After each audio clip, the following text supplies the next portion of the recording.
From Cracker Jack to Pop Rocks, junk food has been America's guilty pleasure for over a century. But here's the twist. The gimmicks often became legends, while the healthier options faded into history. In this breakdown, you'll see which decade produced the most enduring brands, which old favorites made shocking comebacks by 2025, and how modern health trends are reshaping the entire snack market. Tell us in the comments which forgotten snack you de-revive if you could. To start, we have to go back to the early 1900s, when industrial America first turned sugar and salt into national icons. The birth of American junk food, 1900s. The story of American junk food in the 1900s begins with the country's first foray into national snack culture. For the first time, mass production and distribution made it possible for the same treat to appear in homes across the nation, not just at a local sweet shop. This shift reshaped how Americans thought about indulgence. Suddenly, a snack wasn't just local or seasonal, it could become a cultural symbol. One of the first big names was Cracker Jack, which had its public debut at the Chicago World's Fair in the late 19th century before being repackaged for mass distribution in the early 1900s. A simple mix of popcorn, peanuts, and caramel syrup, it gained fame almost as much for its branding as for its taste. By the time ballpark snacks became part of American tradition, Cracker Jack was synonymous with summer afternoons and the crack of a bat. Yet by 2025, it survives mostly as a nostalgic purchase, bundled into baseball stadium packs or bought because someone remembers an old memory. In grocery stores, however, it's been quietly pushed aside, overshadowed by flashier modern options. Cracker Jack is a case study in survival by heritage, proving that cultural ties can extend relevance long past the point when a snack stops being mainstream. While Cracker Jack was cementing its place in ballparks, another product took off with an entirely different promise: convenience. Jell-O was marketed in 1900, and in 1902 an ad in Ladies' Home Journal boldly declared it America's most famous dessert. The timing could not have been better. At a moment when American households were fascinated by efficiency and modernity, gelatin packets offered a dessert that seemed new, scientific, and easy. Enthusiastic magazines pushed it into households nationwide, even suggesting bizarre recipes like gelatin molded around meats, vegetables, or seafood. For a generation, Jell-O was modernity on the table, but its decline was long and steady. By 2025, it manages a presence in hospital trays, ironic nostalgia cookbooks, or as the base of college party shots. The once revolutionary dessert is more cultural relic than grocery staple. Its story shows how quickly novelty can fade if a brand doesn't reinvent itself alongside consumer taste. In the same decade, another experiment proved much more enduring. Milton Hershey, a Pennsylvania caramel maker, perfected his milk chocolate formula and in 1905 established the Hershey's Chocolate Company. Hershey didn't just create a candy bar, he built a blueprint for an American food empire. With factories, worker housing, and a model town bearing his name, Hershey's became more than a brand. It became part of the national identity. The chocolate bar itself evolved into a cornerstone product. And over the course of the century, Hershey's added Reese's, Kit Kats through partnerships, and countless variations tied to holidays and limited editions. Unlike Jell-O's collapse or Cracker Jack's relegation to novelty packaging, Hershey's demonstrated the long-term value of scale and adaptation. It weathered sugar shortages, wars, and changing palates, always managing to expand its reach. In 2025, Hershey's stands as America's first and most enduring chocolate empire, a status it first claimed in the 1900s. Put side by side, these three stories reveal the choices facing early junk food pioneers. Cracker Jack leaned on heritage and nostalgia, surviving largely through tradition rather than reinvention. Jell-O relied on novelty and cultural frenzy, only to falter when fashions changed and its odd recipes lost their appeal. Hershey's chose empire building, using consistency and expansion to create staying power. These paths represent the foundational strategies that have shaped the junk food industry for over a century. Survive on culture, thrive on trend, or dominate through reinvention.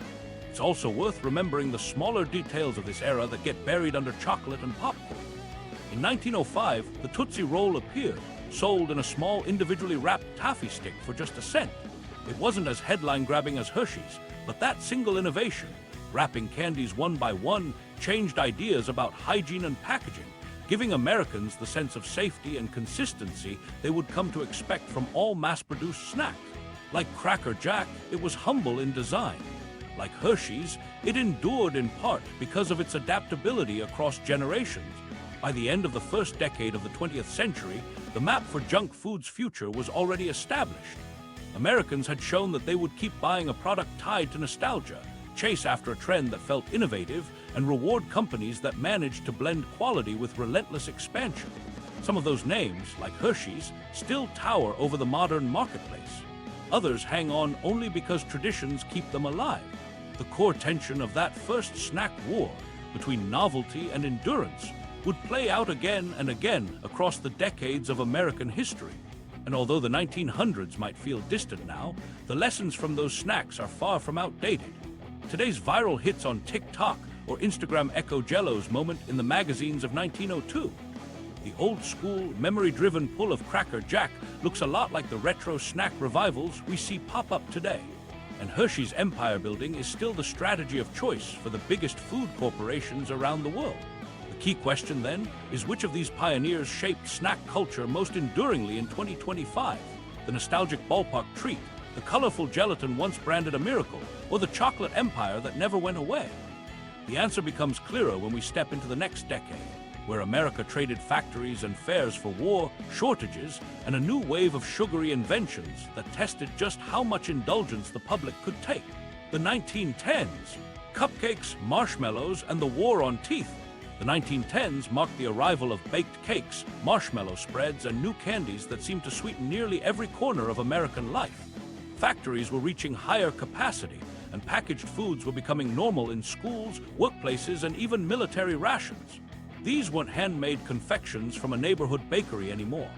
They were industrial snacks built to last on shelves, designed for portability, and priced for everyday indulgence. By the end of the decade, names that would linger for more than a century were already competing for space in lunch boxes and corner stores. One of the first big players was Tastykakes, which launched in Philadelphia in 1914. Branded today as Tastykake, the company set itself apart by offering small, individually wrapped cakes that people could easily carry. Unlike the single loaf or large pie a family might take home from a bakery, these were designed as single-serve items. Wax paper wrapping made them feel fresher and more modern compared to bulk goods.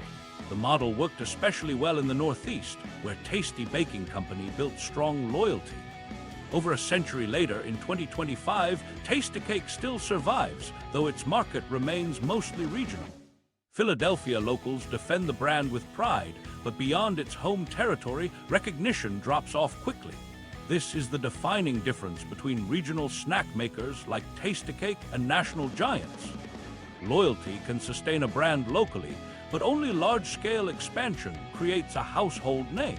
That national-scale success came just a few years later, when Hostess introduced its first cupcakes in 1919. These early cakes were relatively simple compared to the decorated versions people would recognize later, but the concept of a uniform, mass-produced snack cake set the stage for everything Hostess would become. With strong distribution and the resources to expand far beyond one city, Hostess created the infrastructure that later allowed products like Twinkies to dominate shelves across America. Twinkies themselves would not arrive until the 1930s, but their foundation was here in 1919 with that first cupcake. Over the decades, Hostess built one of the most recognizable brands in American snack history. Even Bankruptcy in 2012 failed to erase it. Nostalgia, investor confidence, and social media brought the company back. By the 2020s, TikTok challenges boosted Twinkies as retro icons, making them curiosities for new generations rather than just familiar snack cakes. What started as a modest cupcake line in the 1910s grew into an empire, one that, even in 2025, continues to outpace rivals who never captured the same cultural foothold. But not every 1910s innovation focused on cakes. In Massachusetts, 1917 brought something new to the table: Marshmallow Fluff. Unlike chocolates or hard candies, Fluff was a spreadable sugar product that could be paired with peanut butter to make sandwiches. The Fluffernutter, created soon after its launch, was sticky, sweet, and a novelty in its time. Parents tolerated it as an occasional indulgence, while kids treated it as something special. Unlike Hostess, Fluff never achieved national dominance, but its survival tells another story. niche cult followings. In New England, Fluff became an identity marker as much as a food, tied to local pride and family tradition. By 2025, Fluff remains widely available on shelves, though more as a regional favorite and nostalgic purchase than a mainstream staple. Its persistence shows how some snacks endure not because they appeal to everyone, but because they carve out a specific corner of devotion strong enough to keep them in production for generations.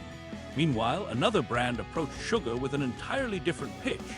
In 1912, peppermint Lifesavers arrived on the market as hard candies meant to freshen breath.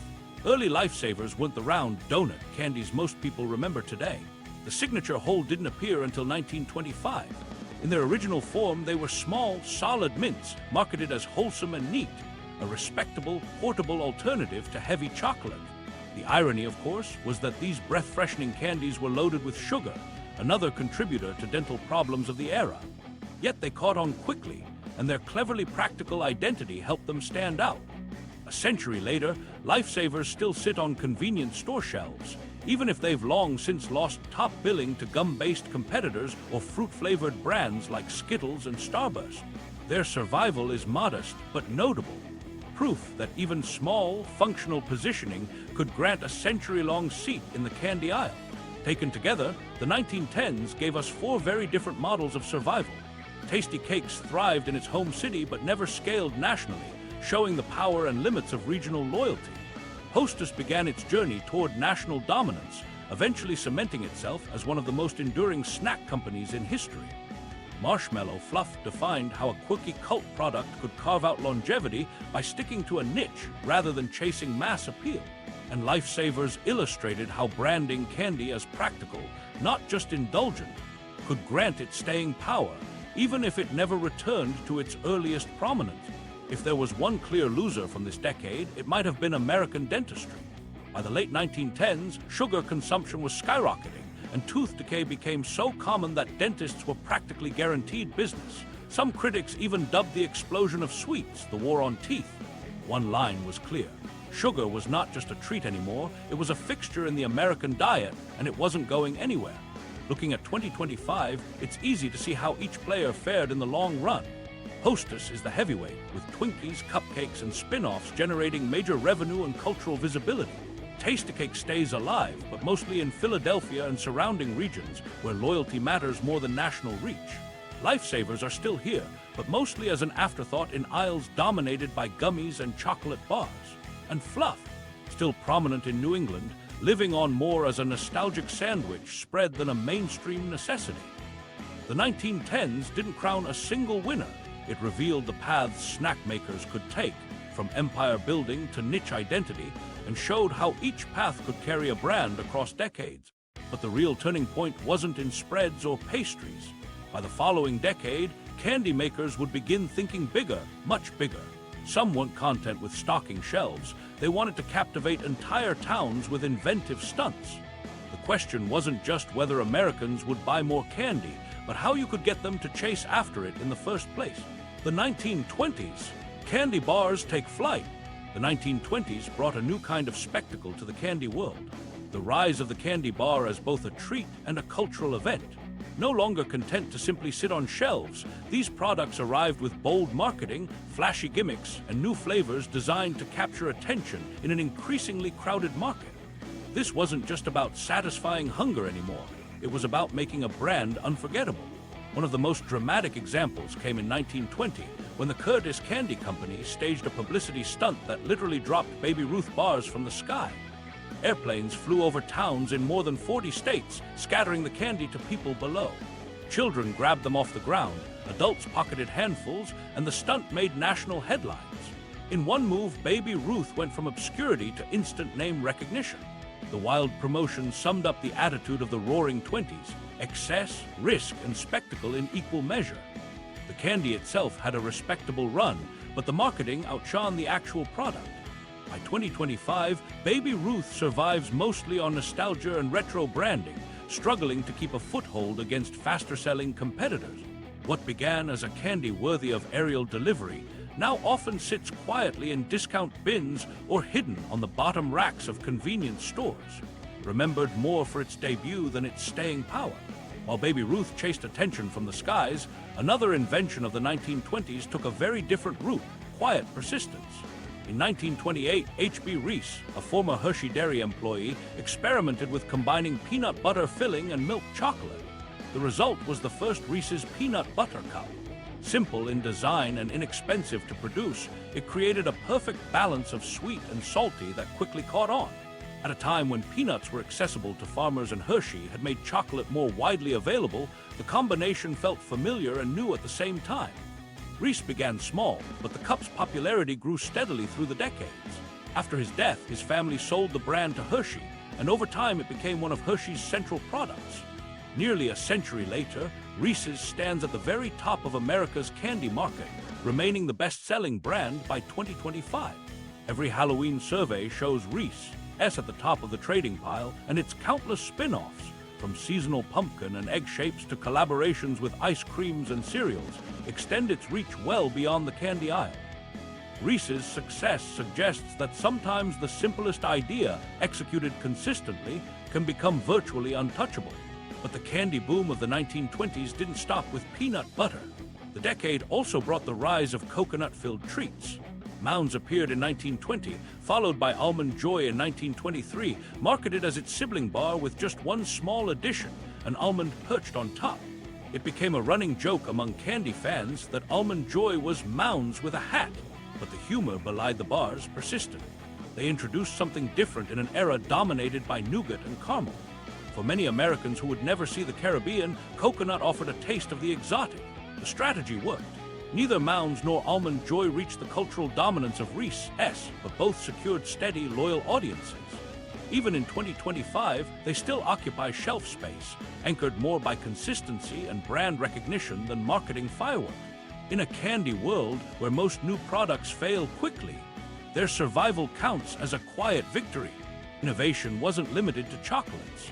In 1923, a teenager named Frank Epperson patented a frozen dessert he had stumbled upon years earlier when he left a sugary drink mixture outside on a cold night. The liquid froze around the wooden stick and the popsicle was born. Marketed as a novelty for children, Popsicles quickly caught on with their colorful appearance, refreshing taste, and fun shape. Unlike candy bars, which competed constantly for new audiences, Popsicles leaned into their natural seasonality. They thrived every summer and became a staple of childhood. A century later, they remain a classic treat, their formula changing little. Newer frozen brands and healthier alternatives nibble away at the market, but Popsicles still dominate school events, poolside snacks, and quick grocery pickups. Their longevity lies in never losing sight of their primary role: cheap, cold fun on a hot day. Still, for every enduring brand created in the 1920s, there were dozens that disappeared. The decade was flooded with experiments. Nut clusters, caramel blends, and cereal-coated chocolates rolled out by entrepreneurs hoping to catch the next big wave. Few survived beyond their first burst of attention. Looking back from 2025, only a small handful, Reese's, Almond Joy, Mounds, Baby Ruth, and Popsicles, emerged as recognizable survivors. Each followed a different survival path. Reese's through unmatched flavor and a perfect pairing, Almond Joy and Mounds through steady niche loyalty, Popsicles through seasonal dominance, and Baby Ruth through spectacle followed by slow decline. When measured against modern results, the winners are clear. Reese's reigns as America's favorite candy, shaping not only the Halloween trade, but also entire sections of snack culture. Popsicles continue to fill freezers as a children's classic. Mounds and Almond Joy persist without making headlines, quietly serving their fans. Baby Ruth, once a headline star, is now a fading footnote, remembered more for its attention-grabbing debut than for consistent longevity. The 1920s proved that a bold launch might grab attention, but lasting cultural endurance depended on flavor, branding, and adaptability. What makes Reese's dominance particularly striking is how universal it has become. In a landscape where Americans argue endlessly over their favorite colas, chips, or burgers, peanut butter and chocolate inspire almost no debate. Polls repeatedly confirm it is the candy most likely to be hoarded, traded, or stolen from trick-or-treat bags. Parents sneak them before kids even notice, and seasonal variations generate excitement every holiday. If Hershey's had established industrial chocolate in the 1900s, Reese's defined how a candy could evolve into something larger, a cultural shorthand, and a dynasty that borders on untouchable in 2025. The broader lesson of the 1920s is that experimentation, marketing spectacle, and clever pairings shaped the candy bar industry into a permanent part of American life. Some treats soared, others sputtered, but the core idea that a small, affordable sweet could spark joy persisted through prosperity and later through hardship. That hardship would arrive at the decade's end, when the stock market collapsed and the nation's sugar-fueled excess ran headlong into economic despair. Surprisingly, instead of crushing the snack industry, the Depression years gave it new momentum. Cheap indulgence became a form of comfort, and treats invented in the 1920s proved resilient under pressure. The next decade wouldn't simply continue the candy craze, it would transform it under the weight of survival. The crash of 1929 ushered in a decade defined by scarcity, but in the middle of job losses and empty wallets, one category quietly thrived: junk food. The 1930s forced American families to cut back on nearly everything: new clothes, evenings out, and even basic groceries. But cheap sweets and salty snacks became the exception. A nickel could still provide a moment of indulgence. And in that small exchange of coins for comfort, junk food became deeply entrenched in American culture. Among the earliest icons of this era was the Twinkie, created in 1930. Its concept was simple: a soft sponge cake with a banana cream filling, small enough to be eaten on the go and cheap enough that almost anyone could buy it. While it might have seemed like another passing fad at first, Twinkies adapted in a way that guaranteed their survival. When World War II caused banana shortages, the filling was reformulated with vanilla cream, a switch that never reversed. Generations grew up with that flavor instead, transforming it into the snack's signature identity. In hindsight, it wasn't just a substitution, it was the change that secured the Twinkies' place in history. Even when Hostess collapsed in 2012 and the cakes appeared to vanish, their cultural pull was undeniable. Investors revived the brand almost immediately, knowing nostalgia alone could bring consumers back. By 2025, Twinkies are still one of Hostess's flagships, proving that a product born at the height of the Depression continues to survive through resilience and reinvention. The 1930s also marked the moment when salty snacks became central to everyday life. Herman Lay started selling potato chips throughout the American South, eventually introducing what became Lay's potato chips in 1938. Potatoes fried into thin slices weren't new. They had been made in restaurants as far back as the 19th century. But Lay figured out how to make them portable. Packaged in wax paper bags that preserved freshness, potato chips became something anyone could bring home or add to lunch. For families worried about money, a small bag delivered variety and a sense of fun without adding much cost. The effect rippled outward. By the 1960s, Herman Lay's business merged with the Frito Company, creating the Frito-Lay juggernaut that today controls nearly 60% of the U.S. salty snack market. Those chips, born as an affordable comfort food during the Depression, eventually became a cornerstone of PepsiCo's global reach. In 2025, Lay's is sold in more than 200 countries, with flavors tailored to local tastes, from simple salted chips in the U.S. to shrimp and seaweed varieties in Asia. A snack meant to ease hardship turned into a worldwide industry.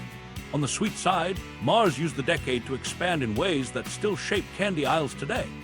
Around 1930, the company launched Snickers, a bar that combined nougat, caramel, peanuts, and milk chocolate into a dense, calorie-heavy package. Milky Way, another early Mars creation marketed in the early 1930s, was pitched as a cheaper substitute for malted milkshakes. Both became popular precisely because they seemed to provide substance at a low cost. When bread lines grew longer and meals were thin, bars like Snickers and Milky Way stood in as makeshift sources of energy. For factory workers or students, it was easy to justify buying one as lunch. These weren't just treats. They walked the line between snack and survival food, and in doing so, they became part of the daily rhythm of Depression-era life. By the time the economy recovered, Mars had secured a reputation not just for indulgent candy, but for everyday sustenance disguised in a wrapper. The underlying question hung over every transaction in the 1930s. How could people justify spending scarce money on non-essential food? The answer came from psychology as much as from hunger. Strict budgeting meant luxuries were rare, but candy bars or potato chips still felt accessible. Little by little, families carved out nickels and dimes for that one moment of pleasure. Advertisers leaned into this by framing snacks as a way to boost energy, brighten morale, or simply treat yourself despite the times. The penny spent on candy didn't feel wasteful. It felt essential in its own way, a defense against monotony and despair.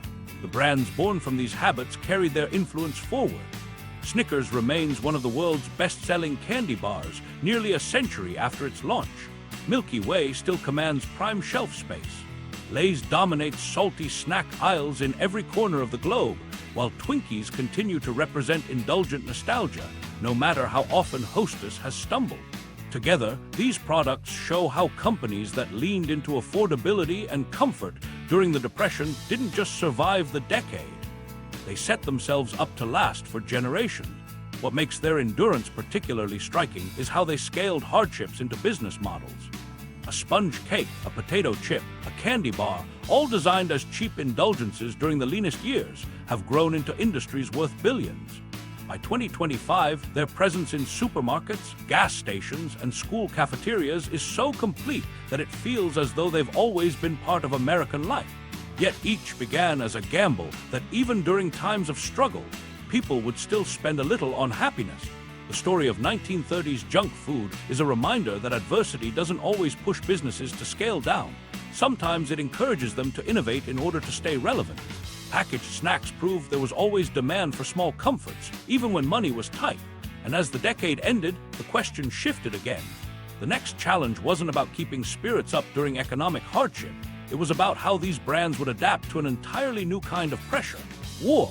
The 1940s would demand foods that could withstand harsh climates, survive shipping across oceans, and fit into the pockets of soldiers. That necessity forced snack makers to think differently, and in doing so, they created products that quietly reshaped the global snack market for decades to come. The 1940s. Wartime snacks go global. The 1940s introduced a radically different environment for American food, as World War II made snack makers rethink everything. Packages had to survive long shipping routes, withstand multiple climates, and still provide fast energy in a form soldiers could actually carry. Sugar, flour, and dairy were rationed at home, yet the military placed constant pressure on companies to invent durable food. The push for lighter, longer-lasting, calorie-dense products sparked changes that transformed what counted as a snack. And many of those wartime adaptations never left store shelves. The best-known invention of the decade came in 1941 with M&Ms. For troops headed into battle zones, ordinary chocolate melted too quickly, especially in warm regions like North Africa. The solution was a simple idea with huge consequences: cover small drops of chocolate in a hard sugar shell. Soldiers now had chocolate they could slip into their pockets without it turning into liquid. The candy was first distributed as part of military rations, and for the men who ate them overseas, the association was powerful. When those veterans returned home, they already had a loyalty to the brand, and Mars capitalized by selling M&Ms directly to the public. What began as battlefield practicality instantly transitioned into mass-market demand. By 2025, M&Ms continues to rank among the world's top-selling candies with endless spin-offs. Peanut, pretzel, crispy, caramel, built off the same protective shell that made the original possible. Its very design, created to suit soldiers, became the foundation for a brand that outlasted every war and economic shift that followed. Wartime necessity also laid the groundwork for corn-based snacks that would later dominate supermarkets. In 1948, Cheetos emerged as the first major cheese puff snack, created with corn extrusion technology refined in the previous decade. At its core, the design was straightforward: ground corn forced through machines, puffed in shape, and dusted with powdered cheese. Initially basic in flavor, Cheetos quickly distinguished itself through its crunch and salty, addictive coating. Few realized at the time this was not another passing gimmick, but the start of an entirely new snack category. By the 2020s, Cheetos holds an unusual place in global food culture. In Mexico, Flamin' Hot became a national favorite, while in Japan, soy sauce and seafood-inspired variations showed how the formula could stretch to local tastes. What defined Cheetos wasn't just its orange dust, but its adaptability. Those flavored puffs, born from mid-century experimentation with corn shortages and food preservation, became one of the most durable exports of American junk food. Not every success story tied directly to military rations. Dairy Queen, which opened its first shop in Illinois in 1940, benefited from the post-war boom in consumer spending. Its key innovation, soft-serve ice cream, arrived just as ration restrictions eased and families craved indulgence after years of grinding stress. The timing was perfect. Dairy Queen offered Americans something cheap, sweet, and tied to a new idea of leisure. Cars rolled into small towns, suburbs widened, and frozen cones became rituals tied to weekends and summer vacation. From the 1940s forward, the brand expanded rapidly, becoming a fixture in communities across the country. By 2025, Dairy Queen is still a familiar presence, a mix of nostalgia and corporate consistency, with its neon signs glowing on the edges of highways and its blizzards embedded in pop culture references. Where M&Ms symbolized practicality and Cheetos symbolized clever processing, Dairy Queen embodied post-war optimism. The connections between these products tell a clearer story. Scarcity forced inventors to adjust, and those adjustments accidentally produced formats that worked far beyond wartime. Coated chocolate, puffed corn, and soft serve all originated from trying to stretch limited resources or solve problems of durability. Once the war ended, the constraints disappeared, but the habits created by those innovations remained. M&Ms no longer needed to survive tropical heat, but children loved dropping them by the handful. Cheetos no longer symbolized efficient corn use, but consumers wanted the crunch and the cheese flavor. Dairy Queen didn't require frugality, but rising incomes made buying cold treats as common as pumping gas. What necessity started, consumer culture finished. By current measures, the impact is staggering. M&M's dominates global candy sales, with Mars marketing it through mascots that appear in major commercials and holiday packaging. Cheetos thrives not only in the US, but in dozens of countries, rebranding itself to suit local preferences without losing its messy charm. Dairy Queen has secured a nearly unmatched emotional place in American dining, less about the ingredients themselves than about the small-town ritual of stopping for a cone. That endurance rests on wartime innovations. The mechanisms developed to make food shippable, durable, and scalable became permanent lessons for the entire processed food industry. By 2025, the engineering of shelf stability and long transport lives on in almost all mass-market snacks, from protein bars to frozen meals. The cultural aftershocks are equally important. M&Ms that once sat in rations now appear in trick-or-treat bags and holiday bowls. Cheetos, a symbol of processed efficiency, became iconic precisely because of its playful flaws, the sticky residue that refuses to be ignored. Dairy Queen grew richer by connecting itself less to scarcity and more to joy, capturing the optimism of the post-war boom in every swirl of soft serve. These aren't just products. They became experiences built around memory, habit, and ritual. It's a stark reminder that solutions born from pressure often outlive their original purpose entirely. The 1940s closed with America transforming its relationship to food. A nation that spent years adjusting to shortages now had products that fit neatly into peacetime routines, candies that didn't melt, snacks that felt fun even in hard times, and ice cream shops that celebrated prosperity. The change was dramatic, but it set up the next challenge. As the 1950s began, the question was no longer how to package food for the battlefield. It became how to serve food to a rapidly growing middle class that had cars, disposable income, and a desire to eat on the move. That demand would create something even larger than the snack aisle itself. The 1950s. Fast food nation is born. The 1950s opened with a new kind of hunger, one not just for food, but for speed, convenience, and consistency. Post-war prosperity meant families had cars, incomes to spare, and a taste for novelty. But what they wanted most was meals that didn't require long waits or elaborate preparation. This was the decade when fast food became a concept in itself, transforming from roadside novelties into organized networks of chains that promised the same experience in every town. With neon signs, drive-thrus, and franchising models, the 1950s gave America its first true fast food nation. McDonald's was the clearest symbol of this transformation. The McDonald brothers had originally created a faster assembly system for burgers and fries, but in 1955, Ray Kroc began franchising the concept across the country. In menus stripped down to just a few items, kitchens designed for maximum speed, and logos recognizable from highways, the formula was simple: Serve hot, cheap food as quickly as possible. What critics once dismissed as low-rent dining quickly grew into a defining part of American life.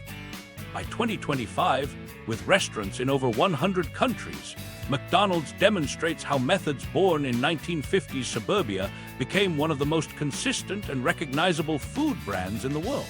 The model worked for more than just burgers. Colonel Harland Sanders, already known regionally for his fried chicken recipe, turned Kentucky Fried Chicken into a franchising powerhouse in the 1950s. Using pressure frying to save time, Sanders offered chicken in buckets that families could share, something that felt indulgent yet practical.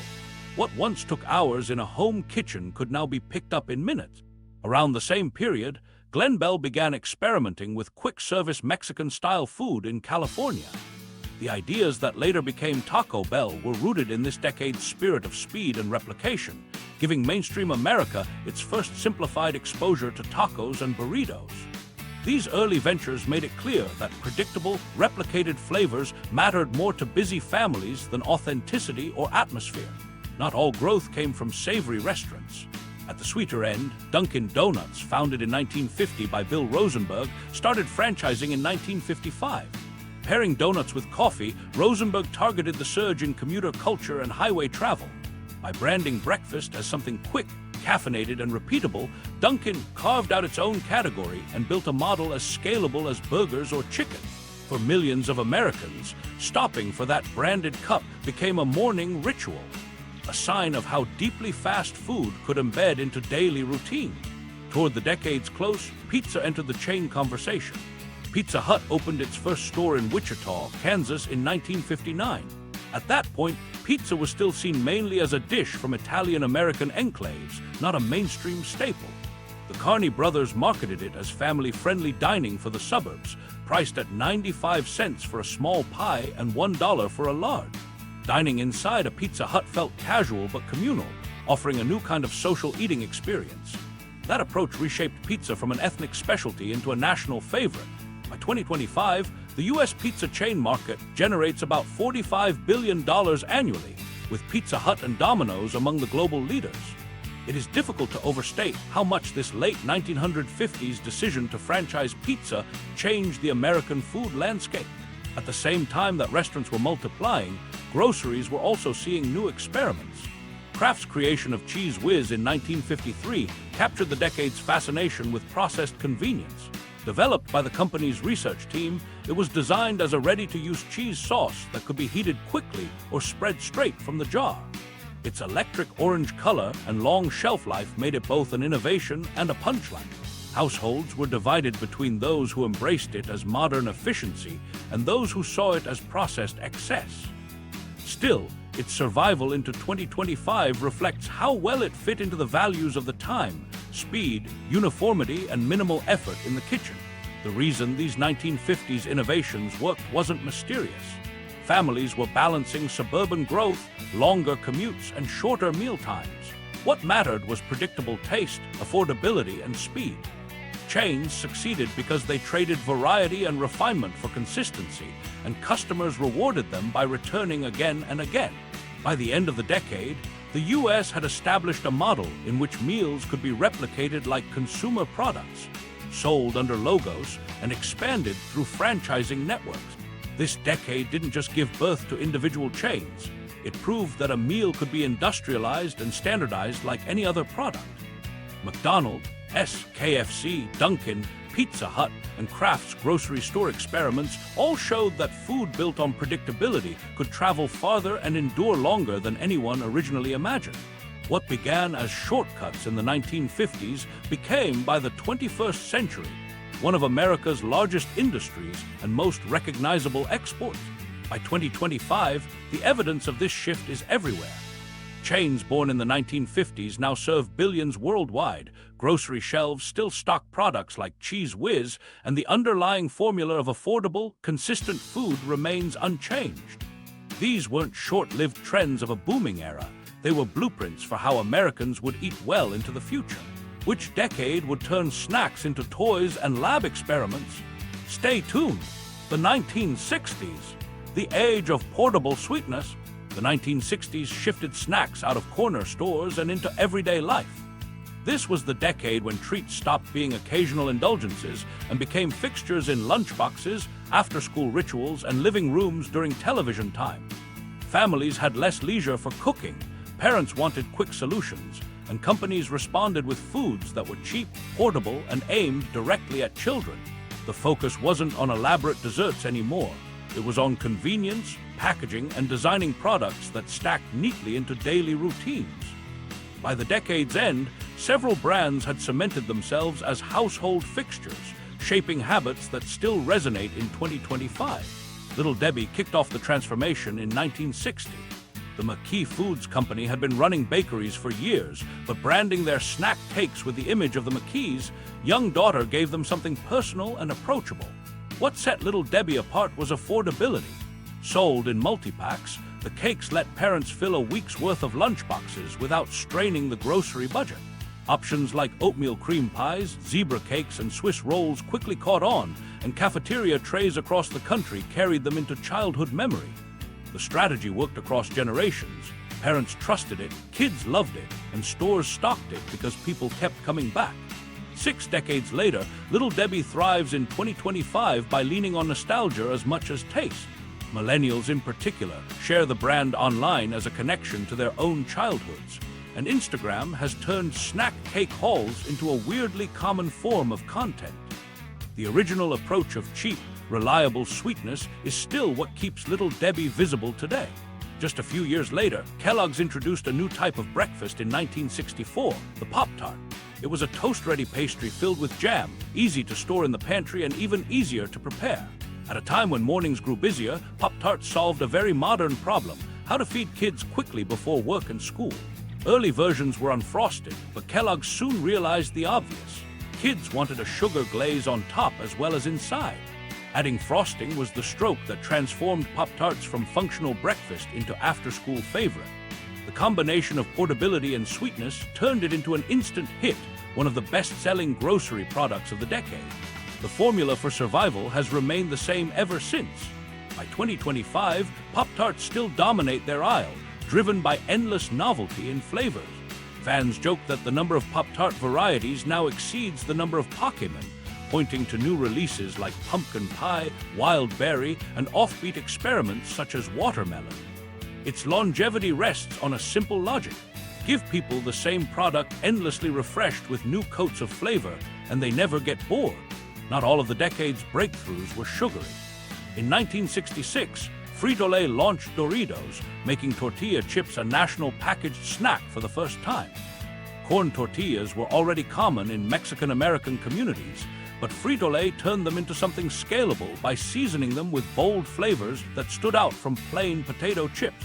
Doritos' triangular shape, crunchy texture, and strong taste distinguished them instantly, giving teens and college students a snack that felt more exciting than salted chips.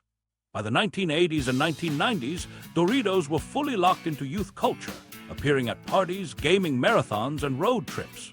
Their long-term success, though, comes from how well they adapted to changing audiences. By 2025, Doritos have secured themselves as Gen Z's most visible salty snack, driven not just by flavors, but marketing that speaks fluently in memes, Twitch promotions, and gaming collaborations.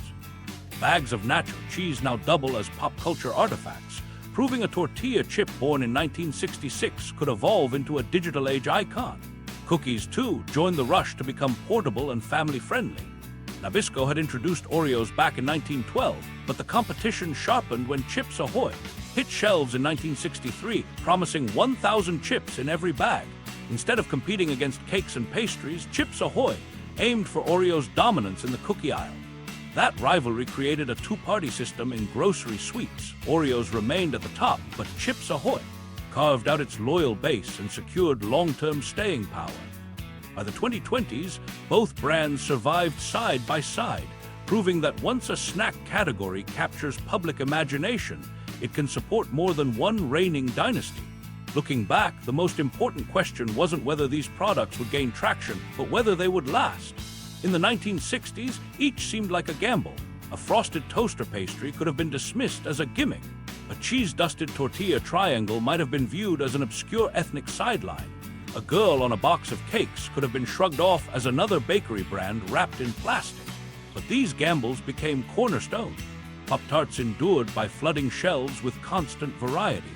Doritos thrived by aligning with youth energy and never leaving it. Little Debbie grounded itself in nostalgia, a force powerful enough to survive shifting diets. Chips Ahoy showed that second place could still mean decades of household recognition. In 2025, the records are clear. Doritos stand as the cultural powerhouse, woven into online gaming and meme humor that dominate current youth culture. Little Debbie thrives by standing still. Its strategy is to remind each generation of what their school lunches or childhood afternoons looked like. Pop-Tarts thrive by doing the opposite, reinventing flavors constantly, so there's always a reason to buy a new box. Chips Ahoy keeps Oreo honest by holding ground as the other name in mass-market cookies. What began as convenient fillers for school bags became billion-dollar lines recognized across the world. Those frosted pastries, snack cakes, and orange triangles all grew into permanent fixtures, proof that the era of portable sweetness didn't fade out after television switched channels. It built the backbone for a snack industry that could adapt, market to kids, and hold on to consumer loyalty for half a century.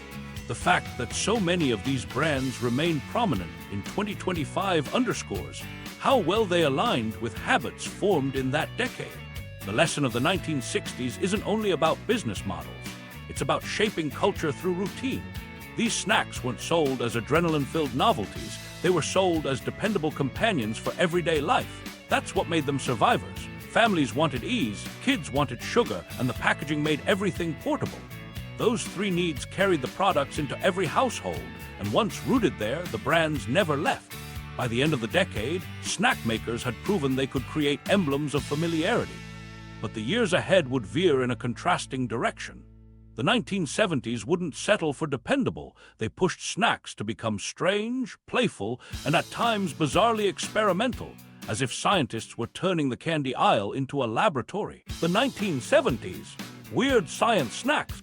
The 1970s carried snack food into stranger territory, where products weren't just eaten, but engineered, worn, or gossiped about. This was the decade when shelf-stable treats stopped imitating homemade food and started feeling like something entirely man-made. Some innovations came from companies aiming for efficiency, others from candy makers chasing novelty. The results were inconsistent. Some products became global icons, while others were remembered more for playground rumors than actual taste. Among the most successful of these experiments was Pringles, which hit stores in the early 1970s. Unlike traditional chips sliced from potatoes, Pringles were created from a blend of dehydrated potato flakes, pressed into uniform curves and stacked neatly inside a tall cardboard can. Their regular shape was unlike anything else in the aisle. No crushed bags, no crumbs spilling everywhere, just rows of identical crisps. For consumers in the 1970s, that tidy packaging felt futuristic. The cylindrical can itself became part of the product's appeal, doubling as a novelty container that stood out next to foil bags. The mustached mascot on the label added just enough personality to soften what was essentially a food science experiment turned mainstream snack. Critics at first mocked the idea of engineered chips, but the gamble worked. By 2025, Pringles ranks 20th among U.S. snack brands and sits in the top tier globally. Proof that engineering, repetition, and clever packaging can build a market as strong as taste itself. If Pringles showed how structure could sell, Ring Pops proved that style could too. Released in 1975, the candy merged a cheap hard sweet with the shape of a piece of jewelry. Kids could wear their sugar like a gemstone on a plastic ring base, licking it as it shrank without even needing a wrapper. Children loved the absurdity of wearing their snack, while parents usually sighed and bought them anyway. Few years, playground envy almost guaranteed that anyone caught with a brightly colored ring pop was suddenly the center of attention. What made them stand out was not the candy itself, it was the idea that eating could double as a performance. The snack doubled as a toy, a prop, and a statement. Over time, their audience shifted. Kids moved on, but adults brought them back as a nostalgic joke. By the 1990s, they were turning up at parties, bachelorette celebrations, and eventually weddings. Couples handed them out as ironic favors, leaning into the candy's goofy symbolism. In 2025, ring pops still exist, though rarely as everyday candy. Instead, they thrive on nostalgia and novelty, reminders of a decade when candy didn't just taste sweet, it demanded to be seen. But the most notorious 1970s creation was Pop Rocks. Launched in 1975, the candy was born from research that revealed carbon dioxide could be trapped inside hardened sugar. The result was a crystallized candy that snapped and fizzed in your mouth, creating an entirely new sensory experience. For kids, the popping noise made it feel like magic. Yet almost as soon as it took off, Pop Rocks became the subject of one of the most enduring urban legends of the era. Parents and schoolchildren alike spread the rumor that mixing Pop Rocks with soda might blow your stomach apart. Stories circulated of kids collapsing after drinking cola with the candy, fueled by playground exaggerations and sensational news blurbs. The claim was false, but it stuck. The FDA released official statements assuring people the combination was safe, and Mars attempted to steady its reputation, but the panic spurred a decades-long decline. Pop Rocks disappeared for years before being reintroduced in smaller batches, never regaining mass-market dominance. Even in 2025, they survive mainly in novelty shops and retro packs, more for the memory of their crackling sound than for actual flavor. Pop Rocks remain a lesson in how a rumor can derail what might have been a major product. Together, these three icons reveal the identity of 1970s snacking. Pringles leaned into careful design, offering uniform convenience that seemed impossible in homemade food. Ring Pops highlighted creativity and playfulness, making candy into a fashion statement. Pop Rocks emphasized sensation, pushing chemistry into the spotlight, then faltered under the weight of rumor and fear. Each represents a different strand of 1970s experimentation. Some ideas scaled into billion-dollar industries. Others lingered only as cultural memories. But all of them left a vivid mark on how Americans remember the decade. By 2025, Pringles remains a recognized brand in nearly every supermarket aisle and every corner of the globe. Ring Pops entertain more as novelties than as serious candy, showing how humor and nostalgia can keep a marginal product alive for generations. Pop Rocks persists as a cultural reference point, more famous for its controversy than for its taste. One of the few candies that became a cautionary tale without ever being harmful. The legacy of the 1970s isn't that these snacks were universally loved, but that they stretched the definition of what junk food could be. No longer just sweet or salty, candy and chips were suddenly about spectacle, engineering, and buzz. The decade proved that experimentation could both catapult and crush a brand. A carefully engineered crisp became a global success. A wearable candy jewel lingered as a nostalgic gag. A fizzy novelty turned into a rumor-driven casualty. Each outcome highlighted how fragile and unpredictable the intersection of food, science, and culture could be. As the 1970s ended, snacks weren't just competing on flavor, they were competing for attention and memory. That competition set the stage for the next major shift, because in the 1980s, snacks found a new partner that magnified their reach beyond the grocery aisle itself, the entertainment industry. The 1980s, sugar meets Hollywood. The 1980s made it clear that snacks could gain strength not just from store shelves, but from the stories and images people carried with them. No example showed this better than the unlikely partnership between Hershey's Reese's Pieces and A Little Alien. In 1982, director Steven Spielberg wanted a candy trail to lead his extraterrestrial character out of hiding in Asterisk E.T., the extraterrestrial asterisk. The first pitch went to Mars, who turned down the opportunity to feature M&Ms. Their hesitation looked cautious at the time, but ended up as one of the biggest missed chances in marketing history. Hershey stepped in and approved Reese's Pieces instead. Once the film premiered, sales leapt immediately, with kids begging their parents for the small orange, brown, and yellow candies they had just seen on screen. Reese's Pieces transformed from a modest offshoot of Reese's peanut butter cups into one of the decade's most recognizable sweets. The placement didn't just sell candy, it gave the brand an identity tied to a film moment millions remember. By 2025, Reese's Pieces are still known first as the E.T. candy, proving how pop culture can carve a permanent mark even when a product isn't the flagship of its brand family. The power of attachment to cultural moments didn't stop at candy. Ice cream also entered new territory in the 1980s thanks to two entrepreneurs who had started small in Vermont just a couple of years earlier. Ben & Jerry's opened its first shop in 1978, but rose to prominence in the 1980s by breaking every unspoken rule about what ice cream should look like. Grocery freezers were still dominated by plain tubs of vanilla or chocolate when Ben & Jerry's introduced pints loaded with chewy cookie dough, whole brownies, and thick swirls of peanut butter or caramel. Their playful flavor names and chunky mix-ins made eating their ice cream feel different from anything else in stores. What started as a quirky New England shop expanded nationwide through the decade, changing the image of ice cream from a simple scoop to a full experience in texture and indulgence. By 2025, Ben & Jerry's stands firmly in the premium ice cream category, competing less on price than on creativity and identity. Competitors have imitated it for decades, but the brand's control of mix-in culture remains hard to challenge. Meanwhile, candy aisles were lighting up with color. Skittles, which had been developed in Britain in the 1970s, reached U.S. shelves in the early 1980s and immediately stood apart from chocolate bars. Chewy, fruit-flavored, and vibrantly colored, they capitalized on an explosion of advertising that leaned on surreal visuals and one phrase everyone remembered: "Taste the rainbow." Unlike Reese's Pieces, Skittles built fame not by accident, but by positioning itself as fun, bold, and slightly absurd. That identity worked internationally as the brand expanded through the decade, and by the early 1990s, Skittles was a recognizable name across continents. In 2025, they remain one of the top global candy brands, fueled by constant variation, sour additions, tropical blends, seasonal packs, and by a marketing approach that never stopped being strange enough to stick in memory. Sour also became its own wave in the 1980s, with the American debut of Sour Patch Kids.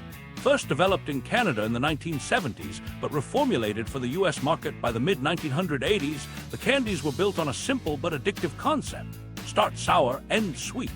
Each gummy was dusted with citric acid powders strong enough to make kids wince before the fruit-flavored sugar coating softened the bite. The two-stage experience made them instantly memorable. Packaging leaned into playful mischief, with mascots styled as sour-faced little figures that fought back against whoever ate them. Children turned it into a badge of toughness. Could you handle another? Their survival depended on novelty that never grew dull. Once the sour hit faded, the sweet reward kept kids reaching for more. By 2025, sour candies have become a massive category, and Sour Patch Kids continue to lead it. Their sponsorships in sports and entertainment cementing the brand not just as candy, but as something tied to a lifestyle of playful toughness. What makes these examples stand out isn't only the products themselves, but how they understood what the decade valued. Reese's Pieces was a minor candy made unforgettable by the glow of a blockbuster movie. Ben & Jerry's turned ice cream into a form of expression, transforming something ordinary into an indulgence that looked upscale but approachable. Skittles pitched not just fruit flavor, but an entire identity tied to imagination and color.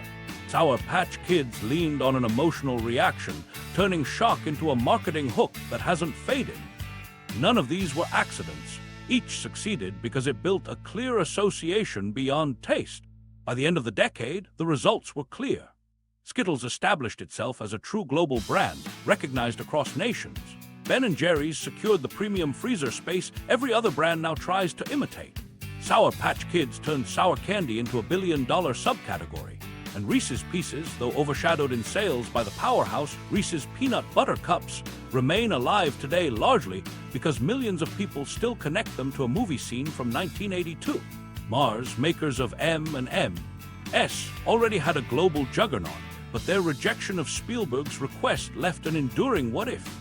E.T. nibbling on M&Ms might have made little difference to them, but it certainly gave a competitor a cultural edge no advertising budget could buy. The 1980s showed snack makers the value of attaching products to stories, characters, or slogans that people would carry in their heads long after finishing the last bite. Reese's Pieces carried the glow of cinema. Skittles owned the rainbow as a permanent image. Sour Patch Kids captured the feeling of playful punishment. Ben & Jerry's ice cream placed creativity right into the pint and made indulgence feel almost rebellious. Each of these cases illustrates that the decade was less about inventing new categories and more about connecting existing formulas to bigger cultural hooks. Those lessons ensured these brands outlasted many of their competitors. By 2025, Skittles, Ben & Jerry's, and Sour Patch Kids all sit securely in dominant positions. Reese's Pieces, though smaller, remain iconic. Together, they underscore how the 1980s was the first era to prove snacks could thrive as much through cultural association as through flavor. And while the 1980s proved how sugar could link itself to entertainment and image, the 1990s would take a different approach. Instead of tying snacks to Hollywood or slogans, companies began treating lunchboxes as miniature laboratories, filling them with strange, neon-bright inventions that made kids feel like science experiments. The 1990s, peak snack innovation and chaos. The 1990s became the height of snack innovation, where convenience, novelty, and chaos blended together into products built as much for entertainment as for eating. Food companies no longer pitched their creations mainly to parents. Instead, they targeted kids directly with flashy packaging, strange textures, and cartoon mascots. Grocery aisles transformed into mini playgrounds, stocked with snacks designed to feel interactive, portable, and completely unlike traditional food. Dunkaroos hit shelves in 1992 and set the tone. A small pack of cookies with a separate tub of frosting sounds simple now, but in the 1990s it was a revelation. Kids weren't just handed a snack, they were given an activity.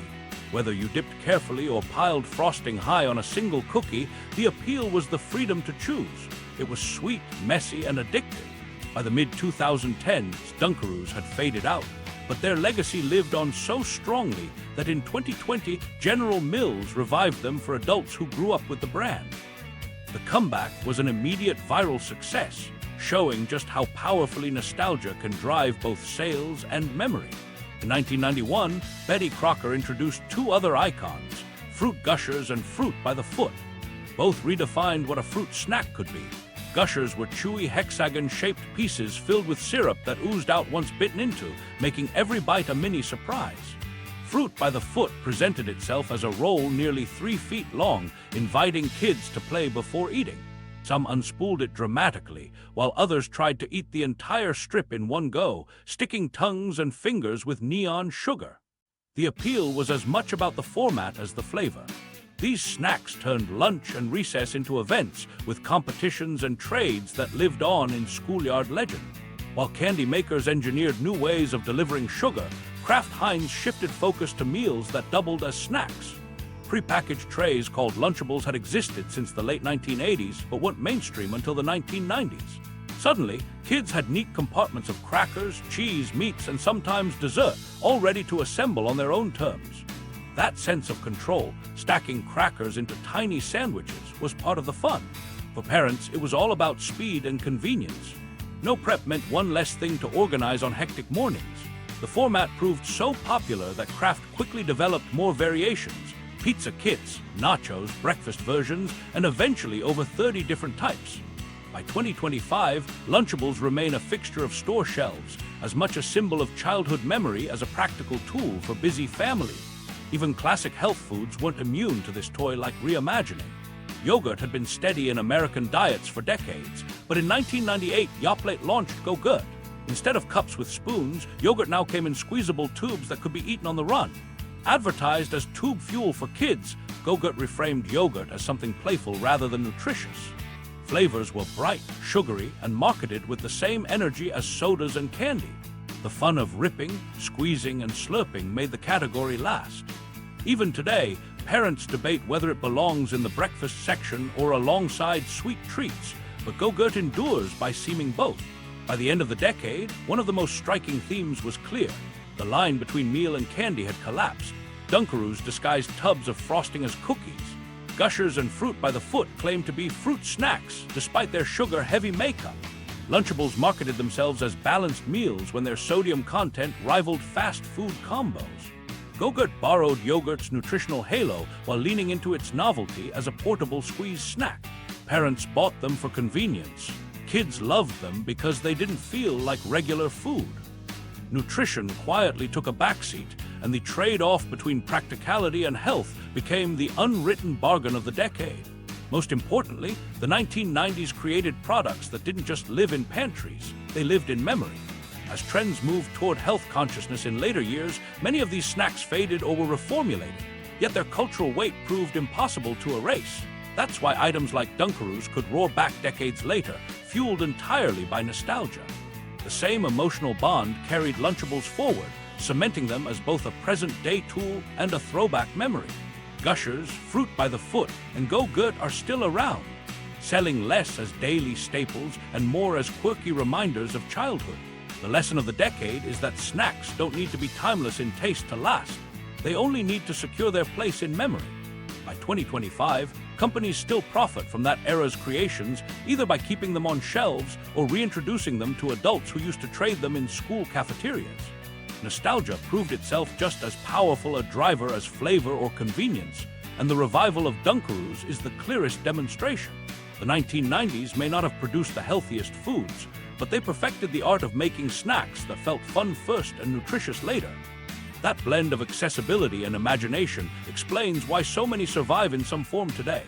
And now, in 2025, the question is whether these childhood inventions still exist. It's how they fit into a marketplace that's trying to balance old favorites with new expectations for health and wellness. Across every decade, one theme stands out. The snacks that survive aren't the flashiest experiments, but the ones tied deeply to memory, nostalgia, and branding. A clever mascot, familiar packaging, or seasonal twist can matter more than innovation itself. That's why many 20th century brands remain major players or cultural icons in 2025, some still generating impressive revenue and steady visibility. Recent reporting even shows snack sales softening as consumers cut back on ultra-processed foods. A trend shaped by rising health concerns, higher prices, and new appetite-suppressing drugs. So which decade built the most enduring empires? The foundations were laid in the 1900s, 1930s, when Hershey's, Lay's, and Mars created giants with reach that has outlasted a century. Later decades added cult favorites and quirky comebacks, but those early brands remain the pillar. Tell us in the comments, what's the most underrated comeback snack you personally crown a winner? And don't forget to subscribe for more snack history every week.